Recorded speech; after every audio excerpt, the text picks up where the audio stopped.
കേവലം 500 രൂപ പിഴ ഈടാക്കാവുന്ന ഒരു കുറ്റത്തിന് ആദിവാസി യുവാവിന്റെ 30 ലക്ഷത്തിലധികം രൂപ വില വരുന്ന JCB വനം വകുപ്പ് കസ്റ്റഡിയിലെടുത്തിട്ട് 5 വർഷമായി.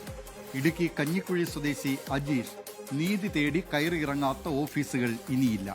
വീട് നിർമ്മാണത്തിന്റെ ഭാഗമായി മണ്ണ് മാറ്റുന്നതിനിടെ മരത്തൈകൾ പിഴുതുമാറ്റിയെന്നാണ് വനം വകുപ്പിന്റെ കേസ്. ഒരു ആദിവാസി യുവാവിനോട് വനം വകുപ്പ് കഴിഞ്ഞ 5 വർഷമായി നടത്തുന്ന നീതി നിഷേധത്തിന്റെ സ്മാരകമാണ് എനിക്ക് പിന്നിൽ കാണുന്ന ഈ JCB.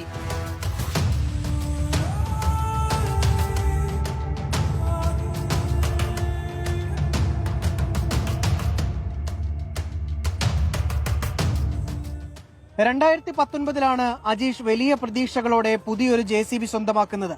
2020 കഞ്ഞിക്കുഴിക്ക് സമീപം ജനവാസ മേഖലയിൽ ജോലി ചെയ്തുകൊണ്ടിരിക്കെ ഒരു മരം പിഴുതുമാറ്റിയതാണ് വനപാലകരെ ചൊടിപ്പിച്ചത്. ദിവസങ്ങൾക്ക് ശേഷം അത് റിസർവ് ഫോറസ്റ്റിലെ മരമാണെന്ന് ആരോപിച്ച് വനം വകുപ്പ് കേസെടുത്തു. എന്നാൽ അത് കാടല്ല, തങ്ങൾ ജീവിക്കുന്ന ജനവാസ മേഖലയാണെന്ന് നാട്ടുകാർ ആവർത്തിച്ചു പറഞ്ഞിട്ടും ഉദ്യോഗസ്ഥർ ചെവിക്കൊണ്ടില്ല. ഇതിന് വേറെ കാര്യമുണ്ട്. ഞാൻ ഇവരുടെ വനഭൂമി കയറി ഞാൻ പണിതിട്ടില്ല. ഞാൻ ഒരാൾക്ക് പെരത്ര വലിക്കാൻ വേണ്ടി പോയതാ. അത് അവരുടെ ഭൂമിയാണെന്ന് അറിഞ്ഞുകൊണ്ട് തന്നെ പണിതാ. അവരുടെ ആ പറമ്പിൽ നിന്ന് ആ പടൊരു 5-6 മരം പറിച്ചെന്നാ പറയുന്നത്.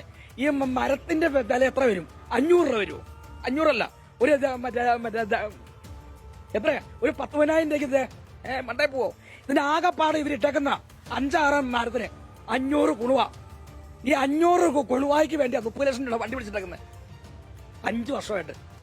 ക്രൂരതയുടെ അടുത്ത അംഗം 2021 കേസെടുത്ത് 1 വർഷത്തിന് ശേഷം വണ്ടിയുമായി നഗരംപാറ ഫോറസ്റ്റ് സെക്ഷൻ ഓഫീസിലേക്ക് വരാൻ അജീഷിനോട് ആവശ്യപ്പെടുന്നു. 2 ദിവസം കഴിഞ്ഞ് വാഹനം വിട്ടു നൽകുമെന്നായിരുന്നു വനപാലകരുടെ ഉറപ്പ്. എന്നാൽ വാഹനം ഓഫീസിലെത്തിച്ചതോടെ വനം വകുപ്പിന്റെ മട്ടും ഭാവവും മാറി. ചതിക്കപ്പെടുകയായിരുന്നുവെന്ന് അജീഷ് തിരിച്ചറിഞ്ഞു.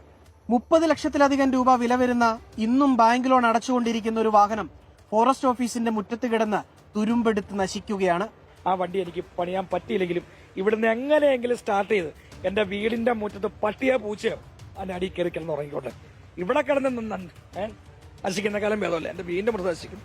ഇത്രയും നാളായില്ലേ, 5 വർഷക്കാലമായിട്ട് ഇവര് വണ്ടി പിടിച്ചിട്ട് ഇത് ആർക്കെങ്കിലും ചേസ്റ്റ് ഉപകരിക്കണം. നല്ല വിലക്ക് ഈ സംഭവം ലേലത്തിൽ വിടാൻ പറ്റില്ലായിരുന്നു, അത് ആർക്കെങ്കിലും ഉപകരിക്കത്തില്ലായിരുന്നു. നീതി തേടി അജീഷ് കേരള ഹൈക്കോടതിയെ സമീപിച്ചു. വിഷയം പരിശോധിച്ച് ഉചിതമായ തീരുമാനമെടുക്കാൻ ഹൈക്കോടതി വനം വകുപ്പിന് നിർദ്ദേശവും നൽകി. എന്നാൽ ഉത്തരവാദിത്തപ്പെട്ടവർ യാതൊരു നടപടിയും സ്വീകരിച്ചില്ല. ഒടുവിലാണ് അജീഷിന് ആത്മഹത്യാ ഭീഷണി ഉയർത്തേണ്ടി വന്നത്. ആത്മഹത്യ ഒന്നിനും ഒരു പരിഹാരമല്ല. പക്ഷേ നീതി ലഭിക്കാൻ സ്വന്തം ജീവൻ ബലി കൊടുക്കേണ്ടി വരുന്നു എന്ന ഘട്ടത്തിലേക്ക് ഒരു യുവാവിനെ എത്തിക്കണമെങ്കിൽ എത്രത്തോളം ഗതികേട് ആ യുവാവ് അനുഭവിച്ചിട്ടുണ്ടാകും. അധികൃതർ അത് കണ്ടില്ല എന്ന് നടിക്കരുത്. ഒരു കുടുംബത്തിന്റെ ഉപജീവന മാർഗം കൂടിയാണ് ഈ JCB.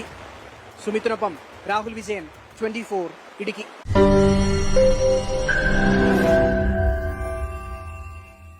ലോകത്തെവിടെയായാലും ഏത് സമയത്തും 24 വാർത്തകളും ഓഗ്മെന്റഡ് റിയാലിറ്റി പാക്കേജുകളും എക്സ്പ്ലെയിനറുകളും വിശദമായി കാണാൻ ഞങ്ങളുടെ YouTube ചാനൽ നിങ്ങൾക്ക് സബ്സ്ക്രൈബ് ചെയ്യാം.